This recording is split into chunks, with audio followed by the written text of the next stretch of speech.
మిథున రాశి. మిథున రాశి వారికి 10వ తేదీ నుంచి 16వ తేదీ వరకు గల ఈ వారంలో చాలా అద్భుతమైనటువంటి గ్రహస్థితుల ఫలితాలు ఉన్నాయి.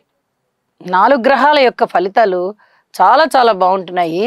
రాశిలో ఉన్నటువంటి గురు శుక్రులు, అలాగే ద్వితీయంలో బుధుడు రవి గారితో కలిసి బుధాదిత్య యోగము, తృతీయంలో కేతువు. ఈ వరుస రాసుల్లో గ్రహాలు కూడా చాలా అద్భుతమైనటువంటి ఫలితాలు ఇస్తాయి.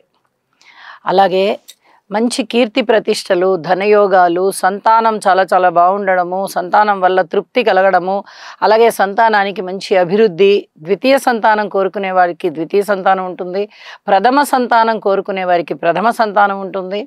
అలాగే సంతానం ఇప్పటికే కలిగి ఉన్న వారికి వారి పట్ల చాలా సంతృప్తి ఉంటుంది, సంతాన అభివృద్ధి ఉంటుంది, సంతానం పట్ల చాలా సంతృప్తి ఉంటుంది. అనేక విధాలుగా సంతానం వల్ల చాలా బాగుంటారు. అలాగే స్థాన చలనాలకే అవకాశం ఉంది. విలువైన ఆభరణాలు కొనుగోలు చేస్తారు. మాట తీరు చాలా బాగుంటుంది. కుటుంబానికి మంచి వృద్ధి కలుగుతుంది, గౌరవ ప్రతిష్టలు పెరుగుతాయి, ధన ఆదాయం బాగుంటుంది, అన్నదమ్ముల సహాయ సహకారాలు ఉంటాయి. మాతృవర్గ రీత్యా మటుకు కొంచెం అనారోగ్య సూచితము లేదా మాట పట్టింపు